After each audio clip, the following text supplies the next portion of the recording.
Good morning students. Present online ತರಗತಿಗಳಿಗೆ ನಿಮಗೆ ಸ್ವಾಗತ.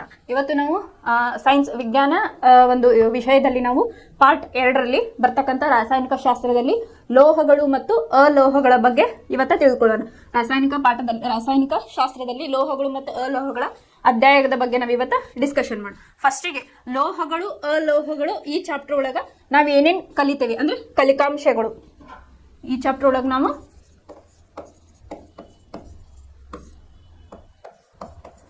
ಏನೇನು ಕಲಿತೇವೆ ಅಂತ ಹೇಳಿ ಫಸ್ಟ್ ಡಿಸ್ಕಷನ್ ಮಾಡೋಣ. ಫಸ್ಟ್ ಲೋಹ ಮತ್ತು ಅಲೋಹಗಳ ಭೌತ ಗುಣಗಳು. ಅದಕ್ಕಿಂತ ಮುಂಚೆ ಲೋಹ ಅಂದ್ರೇನು, ಅಲೋಹ ಅಂದ್ರೇನು ಅದನ್ನು ತಿಳ್ಕೊಂಡು ನೆಕ್ಸ್ಟ್ ಲೋಹ ಮತ್ತು ಅಲೋಹಗಳ ಭೌತ ಗುಣಗಳ ಬಗ್ಗೆ ಫಸ್ಟ್ ಡಿಸ್ಕಷನ್ ಮಾಡೋಣ. ಆಮೇಲೆ ಲೋಹಗಳ ರಾಸಾಯನಿಕ ಗುಣಗಳು, ಇಲ್ಲಿ ನಾನು ಶಾರ್ಟ್ ಫಾರ್ಮ್ ಒಳಗೆ ಬರ್ದೇನೆ. ಸೆಕೆಂಡು ಲೋಹಗಳ ರಾಸಾಯನಿಕ ಗುಣಗಳ ಬಗ್ಗೆ ಡಿಸ್ಕಷನ್ ಮಾಡ್ತೀವಿ. ನೆಕ್ಸ್ಟ್ ಲೋಹಗಳನ್ನ ಗಾಳಿಯಲ್ಲಿ ಉರಿಸಿದಾಗ ಯಾವ ರೀತಿಯ ಒಂದು ರಿಯಾಕ್ಷನ್ ಆಗುತ್ತೆ, ಲೋಹವನ್ನೇ ನಾವು ಗಾಳಿಯಲ್ಲಿ ಉರಿಸಿದಾಗ ಯಾವ ರೀತಿಯಾದ ಒಂದು ರಾಸಾಯನಿಕ ಕ್ರಿಯೆ ನಡೀತೈತಿ ಅಂತ ಹೇಳಿ ನೋಡ್ತೀವಿ. ಆಮೇಲೆ ಲೋಹಗಳು ನೀರಿನೊಂದಿಗೆ ವರ್ತಿಸಿದಾಗ ಯಾವ ರೀತಿಯಾದ ಕ್ರಿಯೆ ನಡೀತೈತಿ ಅಂತ ಹೇಳಿ ನೋಡ್ತೀವಿ. ಆಮೇಲೆ ಇದು ಲೋಹಗಳು ಆಮ್ಲದೊಂದಿಗೆ ಆಸಿಡ್ಸ್ ಜೊತೆಗೆ ಅದು ವರ್ತಿಸಿದಾಗ ಏನು ಒಂದು ಕ್ರಿಯೆ ಆಗ್ತದೆ ಅಂತ ಹೇಳಿ ಕಲಿತೀವಿ. ನೆಕ್ಸ್ಟ್ ಇತರ ಲೋಹೀಯ ದ್ರಾವಣಗಳ ಜೊತೆಗೆ ಲೋಹ ಯಾವ ರೀತಿಯಾಗಿ ವರ್ತಿಸ್ತತಿ ಅಂತ ಹೇಳಿ ನೋಡ್ತೀವಿ. ನೆಕ್ಸ್ಟ್ ಕ್ರಿಯಾಶೀಲತೆಯ ಸರಣಿ ಬಗ್ಗೆ ನಾವಿಲ್ಲಿ ಕಲಿತೀವಿ. ಆಮೇಲೆ ಲೋಹ ಮತ್ತು ಅಲೋಹಗಳು ಹೇಗೆ ಪ್ರತಿವರ್ತಿಸುತ್ತವೆ, ಲೋಹ ಮತ್ತು ಅಲೋಹಗಳು ಒಂದಕ್ಕೊಂದು ಹೇಗೆ ಪ್ರತಿವರ್ತಿಸುತ್ತವೆ ಅಂತ ಹೇಳಿ ಕಲಿತೇವೆ. ಆಮೇಲೆ ಮಿಶ್ರ ಲೋಹಗಳು ಮತ್ತು ಅದರ ಘಟಕಗಳು ಯಾವುದು ಅಂತ ಹೇಳಿ ಕಲಿತೇವೆ. ಆಮೇಲೆ ಲೋಹೋದ್ಧರಣ ಆಗಿರ್ಬೋದು, ಅದರ ಪುಷ್ಟೀಕರಣ, ಅದರದ್ದು ಪುಷ್ಟೀಕರಣವನ್ನು ಕಲಿತೀವಿ. ಇನ್ನೊಂದು ಲಾಸ್ಟ್ ಸಂಕ್ಷರಣ ಮತ್ತು ಅದನ್ನ ಹೇಗೆ ತಡೆಗಟ್ತೇವೆ ಅಂತೇಳಿ. ಸಂಕ್ಷರಣದ ಬಗ್ಗೆ ನಾವು ಫಸ್ಟ್ ಚಾಪ್ಟರ್ ಕೆಮಿಸ್ಟ್ರಿ ಒಳಗೆ ಸ್ವಲ್ಪ ಅದ್ರ ಬಗ್ಗೆ ಕಲ್ತಿದ್ವಿ ಫಸ್ಟ್ ಪಾರ್ಟ್ ಒಳಗೆ. ಇದ್ರೊಳಗೆ ಇನ್ನೂ ಸ್ವಲ್ಪ ಇನ್ ಡೀಟೇಲ್ ಆಗಿ ಕಲಿಯೋದು. ಇದಿಷ್ಟು ಲೋಹಗಳು ಮತ್ತು ಅಲೋಹಗಳ ಒಳಗೆ ನಾವೇನು ಕಲಿತವಲ್ಲ ಅದರದ್ದು ಕಲಿಕಾಂಶಗಳು. ಫಸ್ಟಿಗೆ ಏನು ಮಾಡೋಣಪ್ಪ ಅಂತಂದ್ರೆ ಇದರದ್ದು ಬೇಸಿಕ್ನ ನಾವು ಫೈಂಡ್ ಔಟ್ ಮಾಡಿಕೊಂಡು, ಅಂದ್ರೆ ಹಿಂದಿಂದ 9th ಒಳಗೆ ಕಲ್ತಿದ್ದನ್ನ ಸ್ವಲ್ಪ ಗ್ಲಾನ್ಸ್ ಮಾಡ್ಕೊಂಡು ಏನು ಮಾಡೋಣ ಅಂತಂದ್ರೆ ನೆಕ್ಸ್ಟ್ ನಾವು ಒಂದೊಂದಾಗೆ ಇಲ್ಲಿ ಅಭ್ಯಾಸ ಮಾಡ್ತಾ ಹೋಗೋಣ.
ಇಲ್ಲಿ ಫಸ್ಟ್ ಲೋಹ ಮತ್ತು ಅಲೋಹಗಳ ಬಗ್ಗೆ ತಿಳ್ಕೋಕ್ಕಿಂತ ಮುಂಚೆ ಸ್ವಲ್ಪ ಬೇಸಿಕ್ ಅನ್ನ ನಾವಿಲ್ಲಿ ತಿಳ್ಕೊಳ್ಳೋಣ.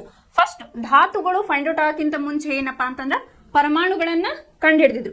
ಪರಮಾಣುವಿಗಿಂತ ಮುಂಚೆ ಏನಾಗಿತ್ತು, ಕಣಗಳಿಂದ ಆಗೈತಿ ಅಂತ ಹೇಳಿ ಫೈಂಡ್ ಔಟ್ ಮಾಡಿದ್ವಿ. ಈ ಲೋಹಗಳು ಅಂದ್ರೆ ಆವಿಷ್ಕಾರ ಹೆಂಗ್ ಮಾಡ್ತಾರಲ್ಲ, ಈಗ ಮೊಬೈಲ್ ಹೆಂಗ್ ಅಪ್ಡೇಟ್ ಆಗ್ತಿಲ್ಲ, ಫಸ್ಟ್ ವಿಜ್ಞಾನಿಗಳು ಏನೇನ್ ಮಾಡ್ತಿದ್ರಪ್ಪ ಅಂತಂದ್ರ ಧಾತು ಫೈಂಡ್ ಔಟ್ ಮಾಡೋಕ್ಕಿಂತ ಮುಂಚೆ ಪರಮಾಣು ಇತ್ತು. ಪರಮಾಣುಕ್ಕಿಂತ ಮುಂಚೆ ಕಣಗಳಿಂದ, ಪ್ರತಿಯೊಂದು ವಸ್ತುವು ಏನಾಗಿತ್ತು, ಕಣಗಳಿಂದ ಮಾಡಲ್ಪಟ್ಟಿದೆ ಅಂತ ಹೇಳಿದ್ರು. ಇದನ್ನ ಏನ್ ಮಾಡ್ತಿದ್ರು ಸೈಂಟಿಸ್ಟ್ಗಳು ಒನ್ ಬೈ ಅದನ್ನ ಎಕ್ಸ್ಪ್ಲೇನ್ ಮಾಡ್ತಾ ಅವ್ರದೇ ಆದಂತ ಒಂದು ರೀತಿಯಲ್ಲಿ ಆವಿಷ್ಕಾರವನ್ನ ಮಾಡಿ ನಮ್ಗೆ ಅದರದ್ದು ಸೈಂಟಿಫಿಕ್ ರೀಸನ್ ಅನ್ನ ಹೇಳ್ತಾ ಬಂದ್ರು. ಇಲ್ಲಿ ಧಾತುವಿಗಿಂತ ಮೊದಲು ಪರಮಾಣು ಬಂತು, ಪರಮಾಣುವಿಗಿಂತ ಮೊದಲು ಕಣಗಳು ಬಂತು. ದ್ರವ್ಯದ ಒಂದು ಚಿಕ್ಕ ಮೂಲ ಘಟಕವನ್ನ ನಾವೇನಂತ ಹೇಳಿ ಕರಿತೇವೆ ಅಂತಂದ್ರ ಕಣ ಎಂದು ಕರಿತೇವೆ. ಇದು ನಮ್ 9th ಕ್ಲಾಸಲ್ಲಿ ಅಥವಾ 8th ಕ್ಲಾಸಲ್ಲಿ ನಾವು ಇದ್ರ ಬಗ್ಗೆ ಇನ್ ಡೀಟೇಲ್ ಆಗಿ ಕಲಿತಿದ್ವಿ. ಇಲ್ಲಿ ಕಣ ಅಂದ್ರೇನು, ದ್ರವ್ಯದ ಒಂದು ಮೂಲ ಘಟಕ ಅಥವಾ ದ್ರವ್ಯದ ಒಂದು ಚಿಕ್ಕ ಮೂಲ ಘಟಕ ಅಂತ ಹೇಳಿ ಕರಿತೀವಿ. ಇದನ್ನ ಡಾಲ್ಟನ್ ಇವರು ಮಹರ್ಷಿ ಕಣಾದನ್ನವರು ಈ ಕಣದ ಬಗ್ಗೆ ನಮ್ಗೆ ಎಕ್ಸ್ಪ್ಲೇನ್ ಅನ್ನ ಕೊಟ್ಟಿದ್ದಾರೆ. ಇದು ನಿಮ್ದು ಬೇಸಿಕ್ ನಾಲೆಡ್ಜ್ ಇರ್ಲಿ ಅಂತ ಹೇಳತ್ತಿ. ಮಹರ್ಷಿ ಕಣಾದನ್ನವರು ಇದ್ರ ಬಗ್ಗೆ ಹೇಳಿದ್ರು. ನೆಕ್ಸ್ಟ್ ಅಪ್ಕಮಿಂಗ್ ಡೇಸ್ ಒಳಗೆ ಸುಮಾರು ಒಂದು 500 ವರ್ಷಗಳ ಹಿಂದೆ ಇದು ಆವಿಷ್ಕಾರ ಆದಂಥದ್ದು. ಆಮೇಲೆ ಡಾಲ್ಟನ್ ಆಗಿರ್ಬೋದು, ಆಮೇಲೆ ರುದರ್ಫೋರ್ಡ್, ಆಮೇಲೆ ಬೋಹರ್ ಅನ್ನೋ ವಿಜ್ಞಾನಿಗಳು ಏನ್ ಮಾಡಿದ್ರು, ಈ ಪರಮಾಣುವನ್ನ ಏನ್ ಮಾಡಿದ್ರು, ಇನ್ನೂ ಹೆಚ್ಚಿನ ಒಂದು ಆವಿಷ್ಕಾರವನ್ನ ಮಾಡಿ ಯಾವ ರೀತಿಯಾಗಿ ಇರ್ತೈತಿ ಅಂತ ಹೇಳಿದ್ರು. ಫಾರ್ ಎಕ್ಸಾಂಪಲ್ ನಾ ಈಗೊಂದು ಚಾಪೀಸ್ ಅಥವಾ ಪೆನ್ ಯೂಸ್ ಮಾಡಕತ್ತೀನಿ. ಇದು ಏನಾಗಿರ್ತೈತಿ, ಒಂದು ಕೋಟ್ಯಾನುಗಟ್ಲೆ ಒಂದು ಕಣಗಳಿಂದ ಇದು ಮಾಡಲ್ಪಟ್ಟಿರ್ತೈತಿ. ಈಗ ಒಂದು ನಾವು ಡಾಟ್ ಇಟ್ಟಪ್ಪ ಅಂತಂದ್ರೆ ಇದ್ರೊಳಗೆ ಏನಾಗಿರ್ತೈತಿ ಅಂತಂದ್ರೆ ಸಾಕಷ್ಟು ಕಣಗಳಿಂದ ಮಾಡಲ್ಪಟ್ಟಿರ್ತೈತಿ. ಈಗ ಒಂದು ಡಾಟ್ ಇಟ್ಟಾಗ ಇದ್ರ ಒಳಗ ಒಂದು ಕಣ ಅಂದ್ರೆ ಈ ಡಾಟ್ ಒಳಗೆ ಒಂದು ಕಣ ಏನಪ್ಪಾ ಅಂತಂದ್ರ 10⁻⁹ ಮೀಟರ್ ಐತಂತ ತಿಳ್ಕೊಂಡ್ರೆ ಈಸ್ ಈಕ್ವಲ್ ಟು ಇದನ್ನ 1/10⁹ ಅಂತ ಹೇಳಿ ಕನ್ವರ್ಟ್ ಮಾಡೋದು. ಇದನ್ನ ಏನಕ್ಕಪ್ಪ ನೆಕ್ಸ್ಟ್ ನಾವು ಸಿಂಪ್ಲಿಫೈ ಮಾಡಿದಾಗ 1/1 ಬರೋದು, ಆಮೇಲೆ 9 0 ಬರ್ದಾಗ ಅಂದ್ರೆ 10⁹ ನಾವಿಲ್ಲಿ ಕನ್ವರ್ಟ್ ಮಾಡಿ ಬರ್ತೇವೆ. ಅಂದ್ರೆ ಈಗ ಒಂದು ನಾವು ಡಾಟ್ ಇಟ್ಟಿದ್ರೆ ಅದ್ರ ಒಳಗೆ ಒಂದು ಕಣದ್ದು ಇಷ್ಟದ್ರದ್ದು ವ್ಯಾಲ್ಯೂ ಅಂತ ಹೇಳಿ ಅದನ್ನ ಏನ್ ಮಾಡಿದಪ್ಪ ಅಂದ್ರೆ ರುದರ್ಫೋರ್ಡ್ ಮತ್ತೆ ಬೋಹರ್ ಅವ್ರೆ ಅದು ಹಂಗೆ ಹಲವಾರು ವಿಜ್ಞಾನಿಗಳು ಏನ್ ಮಾಡಿದ್ರಪ್ಪ ಅಂದ್ರೆ ಇದ್ರ ಬಗ್ಗೆ ಫೈಂಡ್ ಔಟ್ ಮಾಡ್ತಾ ಹೋದ್ರು. ಇದು ಸ್ವಲ್ಪ ಬೇಸಿಕ್ ನಾಲೆಡ್ಜ್.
ಈಗ ಲೋಹಗಳ ಬಗ್ಗೆ ತಿಳಿದುಕೊಳ್ಳೋಕ್ಕಿಂತ ಮುಂಚೆ ಪರಮಾಣುವಿನ ಬಗ್ಗೆ ನಾವು ತಿಳ್ಕೊಬೇಕಾಗ್ತೈತಿ, ಯಾಕಂದ್ರೆ ಇದು ಬೇಸಿಕ್ ಆಗ್ತೈತಿ. ಸೊ ಪರಮಾಣುವನ್ನ ನಾವು 3 ರೀತಿಯಾಗಿ ವಿಂಗಡಿಸಬಹುದು ಅಥವಾ ಸಬ್ ಅಟೋಮಿಕ್ ಅಂತ ಕರಿತೀವಿ.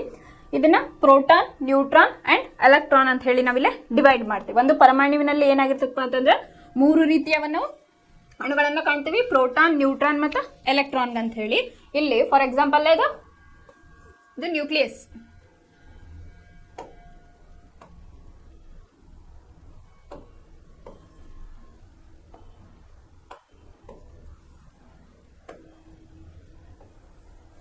ಈ ತರ ನಾವು ಒಂದು ಪರಮಾಣುವನ್ನ ಕನ್ಸಿಡರ್ ಮಾಡಿದಾಗ ಇದು ನ್ಯೂಕ್ಲಿಯಸ್ ಅಂತ ಹೇಳಿ ನಾವು ಕರಿತೀವಿ. ಇಲ್ಲಿ ಏನಾಗಿರ್ತದಪ್ಪ ಅಂತಂದ್ರೆ ಪ್ರೋಟಾನ್ ಅಂಡ್ ನ್ಯೂಟ್ರಾನ್ಗಳು ಇಲ್ಲಿರ್ತಾವು. ಆಮೇಲೆ ಎಲೆಕ್ಟ್ರಾನ್ಗಳು ಏನಪ್ಪ ನಾವು ಹಿಂದಿನ ಕ್ಲಾಸ್ ಒಳಗೆ ಕಲ್ತೇವೆ, ಎಲೆಕ್ಟ್ರಾನ್ಗಳ ರಾಶಿ ಏನು ಅತಿ ಕಡಿಮೆ. ಸೊ ಹಂಗಾಗಿ ಅವು ಏನ್ ಮಾಡಿರ್ತಾವಪ್ಪ ಅಂತಂದ್ರೆ ಇಲ್ಲಿ ಈ ರೀತಿಯಾಗಿ ಎಲೆಕ್ಟ್ರಾನ್ಗಳು ಕವಚಗಳಾಗಿ ಇಲ್ಲಿ ಮಾರ್ಪಾಡಾಗಿರ್ತಾವ ಅಂತ ಹೇಳ್ಬೋದು. ಇಲ್ಲೇ ನಾವು ಪ್ರೋಟಾನ್, ನ್ಯೂಟ್ರಾನ್, ಎಲೆಕ್ಟ್ರಾನ್. ಇಲ್ಲಿ ಪ್ರೋಟಾನ್ ಅಂದ್ರೆ ಗೊತ್ತೈತೆ ನಮಗೆ, ಇದು ಪಾಸಿಟಿವ್ಲಿ ಚಾರ್ಜ್ ಅಥವಾ ಧನಾತ್ಮಕ ಆವೇಶವನ್ನ ಇಲ್ಲೇ ಹೊಂದಿದೆ. ಆಮೇಲೆ ನ್ಯೂಟ್ರಾನ್ ಇದು ಯಾವುದೇ ರೀತಿಯಾದ ಚಾರ್ಜಸ್ಗಳನ್ನ ಹೊಂದಿಲ್ಲ, ಯಾವುದೇ ರೀತಿಯಾದ ಆವೇಶಗಳನ್ನ ಹೊಂದಿಲ್ಲ ಅಂತ ಹೇಳ್ಬೋದು. ಇನ್ನು ನೆಕ್ಸ್ಟ್ ಎಲೆಕ್ಟ್ರಾನ್ ಏನು, ಇದು ನೆಗೆಟಿವ್ ಚಾರ್ಜ್ ಅನ್ನ ಒಳಗೊಂಡೈತಿ ಅಥವಾ ಋಣಾತ್ಮಕ ಆವೇಶವನ್ನ ನಾವು ಎಲೆಕ್ಟ್ರಾನ್ ಅಂತ ಹೇಳಿ ಕರಿತೀವಿ. ಇನ್ನ ಪ್ರೋಟಾನ್ ಅಂಡ್ ನ್ಯೂಟ್ರಾನ್ ಎಲ್ಲಿರ್ತಾವ ಅಂತ ಕಲ್ತ್ವಿ ನಾವು, ಸೆಂಟರ್. ಇಲ್ಲೇನೋ ಒಂದು ಪರಮಾಣು ಅಂತ ಏನು ಕನ್ಸಿಡರ್ ಮಾಡಿದಿವಲ್ಲ, ಅಲ್ಲೇ ಸೆಂಟರ್ ಒಳಗೆ ಇರ್ತಾವೆ, ನ್ಯೂಕ್ಲಿಯಸ್ ಹತ್ರ ಇರ್ತಾವು. ಎಲೆಕ್ಟ್ರಾನ್ಗಳ ರಾಶಿ ಏನು ಅತಿ ಕಡಿಮೆ ಇರೋದ್ರಿಂದ ಅವು ಏನಾಗಿರ್ತಾವು, ಕವಚಗಳಾಗಿ ಇಲ್ಲಿ ಸಬ್ಶೆಲ್ಸ್ ಏನಿರ್ತಾವಲ್ಲ ಅಲ್ಲಿ ಅವು ಇರ್ತಾವ. ಇನ್ನು ನೆಕ್ಸ್ಟ್ ಪ್ರೋಟಾನ್ ಮತ್ತು ನ್ಯೂಟ್ರಾನ್ ಅನ್ನ ಎರಡೂ ಸೇರಿದರೆ, ಪ್ರೋಟಾನ್ ಅಂಡ್ ನ್ಯೂಟ್ರಾನ್ ಅನ್ನ ತಗೊಂಡ್ರೆ ನಾವೇನಂತೀವಿ, ಪರಮಾಣು ರಾಶಿನ ಇಲ್ಲೇ ಶಾರ್ಟ್ ಫಾರ್ಮ್ ಒಳಗೆ ಬರ್ದೇನೆ. ಪ್ರೋಟಾನ್ ಅಂಡ್ ನ್ಯೂಟ್ರಾನ್ ಇವೆರಡು ಕನ್ಸಿಡರ್ ಮಾಡಿದ್ರೆ ನಾವೇನಂತೀವಿ, ಅಥವಾ ಸೇರಿದರೆ ಅದಕ್ಕೆ ಪರಮಾಣು ರಾಶಿ ಅಂತ ಹೇಳಿ ಕರಿತೀವಿ. ಬರೀ ನಾವು ಪ್ರೋಟಾನ್ ಅನ್ನ ಕನ್ಸಿಡರ್ ಮಾಡಿದ್ರೆ ಪರಮಾಣು ಸಂಖ್ಯೆ ಅಂತ ಹೇಳಿ ಕರಿತೀವಿ. ಇದಿಷ್ಟು ಪರಮಾಣು. ಇನ್ನು ಸಂಯುಕ್ತಗಳ ಬಗ್ಗೆ ಆಲ್ರೆಡಿ ಕಲ್ತೇವೆ ನಾವು ಫಸ್ಟ್ ಇದ್ರ ಒಳಗಡೆ, ಫಸ್ಟ್ ಸೈನ್ಸ್ ಪಾರ್ಟ್ 1 ಒಳಗಡೆ ಸಂಯುಕ್ತಗಳನ್ನ ಯಾವ ರೀತಿಯಾಗಿ ನೋಡಿದ್ವಿ ನಾವು, ಆಮ್ಲ, ಪ್ರತ್ಯಾಮ್ಲ ಮತ್ತೆ ಲವಣಗಳು ಅಂತ ಹೇಳಿ ವಿಂಗಡಣೆ ಮಾಡಿ ಅದ್ರ ಬಗ್ಗೆ ಸ್ಟಡಿ ಮಾಡಿದ್ವಿ. ಇನ್ನು ನೆಕ್ಸ್ಟ್ ಧಾತುಗಳು. ಎಷ್ಟದಾವ ನಮ್ಮ ಧಾತುಗಳು, 118 ಧಾತುಗಳು ಅದಾವು. 118ಕ್ಕೂ 118 ನಮಗೆ ನ್ಯಾಚುರಲ್ ರಿಸೋರ್ಸ್ ಅಲ್ಲ, ಅಥವಾ ನೈಸರ್ಗಿಕವಾಗಿ ದೊರಕುವಂಥವು ಅಲ್ಲ, ಅಂದ್ರೆ ಆರ್ಟಿಫಿಷಿಯಲಿ ಅಥವಾ ಮ್ಯಾನ್ ಮೇಡ್ ಅಂತ ಹೇಳಿ ನಾವು ಕರಿತೀವಿ. ಯಾವಪ್ಪ ಅಂತಂದ್ರೆ ನೈಸರ್ಗಿಕವಾಗಿ ಮಾಡಿರ್ತಕ್ಕಂಥವು ಎಷ್ಟು, 24. 94 ನೈಸರ್ಗಿಕವಾಗಿ ದೊರೆತಕ್ಕಂಥವು, 24 ಮಾನವ ನಿರ್ಮಿತ. ನೈಸರ್ಗಿಕವಾಗಿ ಅಂತಂದ್ರೆ ನಮಗದು ರಾ ಮಟೀರಿಯಲ್ ಸಿಗ್ತೈತಿ. ಬಟ್ ಇವು ಮಾನವ ನಿರ್ಮಿತ ಅಂದ್ರೆ 24 ಏನದಾವಲ್ಲ, ಇವು ಮಾನವ ನಿರ್ಮಿತ ಅಂತಂದ್ರೆ ಸೈಂಟಿಸ್ಟ್ಗಳು ಇದನ್ನ ಲ್ಯಾಬ್ರೋಟರಿಯಲ್ಲಿ ತಯಾರನ್ನ ಮಾಡ್ತಿರ್ತಾರೆ. ಹಾಗಾಗಿ ಇದನ್ನ ನಾವು ಮಾನವ ನಿರ್ಮಿತ ಅಂತ ಹೇಳಿ ಕರಿತೀವಿ. ಒಟ್ಟಾರೆಯಾಗಿ ಧಾತುಗಳು ಎಷ್ಟಪ್ಪ ಅಂತಂದ್ರೆ 118 ಅದಾವು. ಅದ್ರ ಒಳಗಡೆ ಅದ್ರ 94 ನಮಗೆ ನೈಸರ್ಗಿಕವಾಗಿ ಸಿಗ್ತಾವು. ಆಮೇಲೆ 24 ಏನಪ್ಪಾ ಅಂತಂದ್ರೆ ಇದು ಮಾನವ ನಿರ್ಮಿತ ಅಂತ ಹೇಳಿ ಇಲ್ಲೇ ಹೇಳ್ಬೋದು. ಇದಿಷ್ಟು ಏನಪ್ಪಾ ಅಂತಂದ್ರೆ ಬೇಸಿಕ್ ಧಾತುಗಳ ಬಗ್ಗೆ ತಿಳ್ಕೊಂಡ್ವಿ. ಪರಮಾಣು ಕಣ ಅಂತ ಹೇಳಿ ನಾವು ತಿಳ್ಕೊಂಡ್ವಿ. ಇಲ್ಲಿ ಧಾತುಗಳು ಆಗಿಂತ ಮುಂಚೆ ಪರಮಾಣುಗಳ ಬಗ್ಗೆ ಸ್ಟಡಿ ಮಾಡಿದ್ರು ವಿಜ್ಞಾನಿಗಳು. ಆಮೇಲೆ ಪರಮಾಣುವಿಗಿಂತ ಮುಂಚೆ ಕಣಗಳು. ಆಮೇಲೆ ಏನ್ ಹೇಳಿದ್ರು, ಪ್ರತಿಯೊಂದು ವಸ್ತು ಕಣಗಳಿಂದ ಆಗೈತಿ ಅಂತ ಹೇಳಿ ನಮ್ಗೆ ವಿಜ್ಞಾನಿಗಳು ತಿಳಿಸ್ಕೊಟ್ಟಿದ್ರು. ಇನ್ನು ಪರಮಾಣು ಒಳಗ 3 ಟೈಪ್ ಬರ್ತಾವು, proton, neutron and electron. Proton ಏನಪ್ಪಾ ಅಂತಂದ್ರೆ ಪಾಸಿಟಿವ್ಲಿ ಚಾರ್ಜ್ ಅಂತ ಹೇಳಿ ಕರಿತೀವಿ. Neutron it has no charge. ಆಮೇಲೆ ಎಲೆಕ್ಟ್ರಾನ್ ಏನಪ್ಪಾ ಅಂತಂದ್ರೆ ನೆಗೆಟಿವ್ಲಿ ಚಾರ್ಜ್. ನಾವು ಅಲ್ಲಿ ಒಂದು ಪರಮಾಣುವನ್ನ ಕನ್ಸಿಡರ್ ಮಾಡಿದಾಗ ಪ್ರೋಟಾನ್ ಅಂಡ್ ನ್ಯೂಟ್ರಾನ್ ಏನಾಗಿರ್ತಾವು, ಸೆಂಟರ್ ನ್ಯೂಕ್ಲಿಯಸ್ ಅಲ್ಲಿ ಲೊಕೇಟ್ ಆಗಿರ್ತಾವ ಅಂತ ಹೇಳ್ಬೋದು. ಆಮೇಲೆ ಎಲೆಕ್ಟ್ರಾನ್ ರಾಶಿ ಕಡಿಮೆ ಇರೋದ್ರಿಂದ ಅದೇನಾಗಿರ್ತೈತಿ, ಕವಚಗಳಲ್ಲಿ ಅದು ಲೊಕೇಟ್ ಆಗಿರ್ತೈತಿ. ಈ ರೀತಿಯಾಗಿ ಲೊಕೇಟ್ ಆಗಿರ್ತೈತಿ. ಈ ರೀತಿ ಇಲ್ಲೇ ಸೆಂಟರ್ ಏನು, ಪ್ರೋಟಾನ್ ಅಂಡ್ ನ್ಯೂಟ್ರಾನ್ ಇರ್ತಾವ ಅಂತ ಹೇಳಿ. ಪ್ರೋಟಾನ್ ಅಂಡ್ ನ್ಯೂಟ್ರಾನ್ ಅನ್ನ ನಾವು ಏನಂತೀವಿ, ಪರಮಾಣು ರಾಶಿ. ಎರಡನ್ನು ಸೇರಿಸಿದಾಗ ಪರಮಾಣು ರಾಶಿ ಸಿಗ್ತೈತಿ ನಮ್ಗೆ. ಬರೀ ಪ್ರೋಟಾನ್ ಅನ್ನ ಕನ್ಸಿಡರ್ ಮಾಡಿದಾಗ ಪರಮಾಣು ಸಂಖ್ಯೆ ಇಲ್ಲಿ ಸಿಗ್ತೈತಿ. ಆಮೇಲೆ ಸಂಯುಕ್ತಗಳು ಸಂಯುಕ್ತಗಳಲ್ಲಿ ನಾವು ಕಲ್ತಿದ್ವಿ, ಆಮ್ಲ, ಪ್ರತ್ಯಾಮ್ಲ ಮತ್ತು ಲವಣಗಳು. ಇದನ್ನ ಯಾಕೆ ಹೇಳಾಗತ್ತೇನಪ್ಪ ಅಂತಂದ್ರೆ ಸಂಯುಕ್ತಗಳು.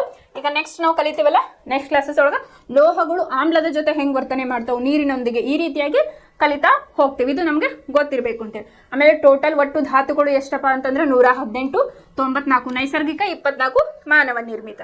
ಈಗೇನ್ ಮಾಡೋಣ ನೆಕ್ಸ್ಟ್, ಲೋಹ ಅಂದ್ರೇನು, ಅಲೋಹ ಅಂದ್ರೇನು, ಅದ್ರ ಭೌತ ಗುಣಗಳು ಯಾವ್ಯಾವ ಅಂತ ಹೇಳಿ ಕಲಿಯೋಣ.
ಫಸ್ಟ್ ಲೋಹ ಮತ್ತು ಅಲೋಹಗಳನ್ನ ಯಾವ ರೀತಿಯಾಗಿ ವಿಂಗಡಣೆ ಮಾಡಿದ್ದಾರೆ ಅಂತ ಹೇಳಿ ನೋಡೋಣ.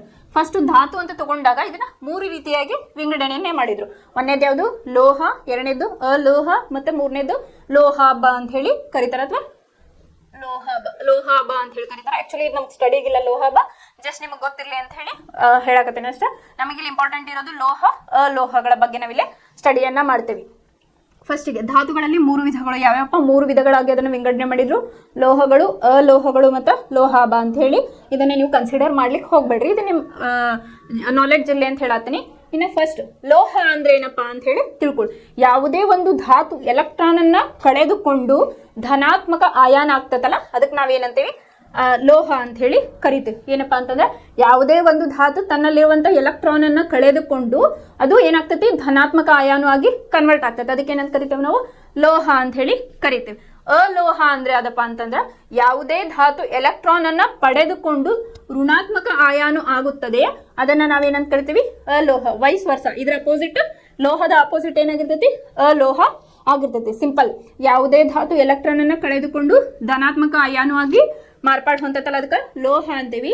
ಯಾವುದೇ ಒಂದು ಧಾತು ಎಲೆಕ್ಟ್ರಾನ್ ಅನ್ನ ಪಡೆದುಕೊಂಡು ಋಣಾತ್ಮಕ ಆಯಾನು ಆಗಿ ಹೊರ ಹೊಮ್ಮತಲ್ಲ, ಅದಕ್ಕೆ ನಾವೇನಂತ ಕರಿತೇವಪ್ಪ ಅಂತಂದ್ರೆ ಅಲೋಹ ಅಂತ ಹೇಳಿ ಕರಿತೇವೆ. ಇದು ನಿಮ್ದು ಇಂಟ್ರೊಡಕ್ಷನ್ ಪಾರ್ಟ್. ಇನ್ನು ಲೋಹಗಳು, ಅಲೋಹಗಳು, ಅದಕ್ಕೆ ಅದರದೇ ಆದಂತ ಕ್ಯಾರೆಕ್ಟರಿಸ್ಟಿಕ್ಸ್ ಇರ್ತಾವ. ಅವು ಯಾವ್ಯಾವ ಅಂತ ಹೇಳಿ ನೋಡು. ಫಸ್ಟಿಗೆ ಲೋಹದ ಭೌತ ಗುಣಗಳು ಯಾವ್ಯಾವು ಮತ್ತು ಅಲೋಹದ ಗುಣಗಳು ಯಾವ್ಯಾವು ಅಂತ ಹೇಳಿ ನೋಡೋಣ.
ಇಲ್ಲಿ ಫಸ್ಟಿಗೆ ಲೋಹಗಳ ಭೌತ ಗುಣಗಳು ಅಂತ ಹೇಳಿ ನಾವಿಲ್ಲಿ ಕಲಿಯೋಣ. ಫಸ್ಟಿಗೆ ಲೋಹಗಳು ಶುದ್ಧ ಸ್ಥಿತಿಯಲ್ಲಿ ಹೊಳಪಾದ ಮೇಲ್ಮೈಯನ್ನ ಹೊಂದಿರುತ್ತದೆ, ಅಥವಾ ಒರಿಜಿನಲ್ ಸ್ಥಿತಿಯಲ್ಲಿ ಅಂತೀನು. ಈಗ ನಮಗೆ ಯೂಸಲಿ ಗೊತ್ತೈತೆ, ಗೋಲ್ಡ್ ಆಗಿರ್ಬೋದು, ಸಿಲ್ವರ್ ಏನಾಗಿರ್ತಾವ ಹೊಳಿತಾ ಇರ್ತವೆ. ಅದಕ್ಕೆ ಏನು ಹೇಳ್ಯಾರ ಅವರು? ಲೋಹಗಳು ಶುದ್ಧ ಸ್ಥಿತಿಯಲ್ಲಿ ಹೊಳಪಾದ ಮೇಲ್ಮೈಯನ್ನು ಹೊಂದಿರುತ್ತವೆ. ಇದಕ್ಕೆ ಲೋಹೀಯ ಕಾಂತಿ ಅಥವಾ ಹೊಳಪು, ಇಂಗ್ಲಿಷ್ನಾಗ ಲಸ್ಟರ್ ಅಂತ ಹೇಳಿ ಕರಿತೇವೆ. ಇದು ಭೌತ ಗುಣ ಅಂದ್ರೆ ಫಿಸಿಕಲ್ ಯಾವ ರೀತಿಯಾಗಿರ್ತೈತಿ ಅಂತ ಹೇಳಿ ನಾವಿಲ್ಲ ಕಲಿತೇವೆ. ಫಸ್ಟ್ ಏನು ಬರೀಬೇಕು? ಲೋಹಗಳು ಹೊಳಪಾದ ಮೇಲ್ಮೈಯನ್ನು ಹೊಂದಿರುತ್ತವೆ. ಅದಕ್ಕೆ ನಾವೇಂತೇವೆ? ಲೋಹೀಯ ಕಾಂತಿ ಹೊಳಪು ಅಥವಾ ಹೊಳಪು ಅಂತ ಹೇಳಿ ಕರಿತೇವೆ. ಎಕ್ಸಾಂಪಲ್ ಸಿಲ್ವರ್ ತಗೊಳ್ರಿ, ಗೋಲ್ಡ್ ತಗೊಳ್ರಿ, ಅಥವಾ ಐರನ್.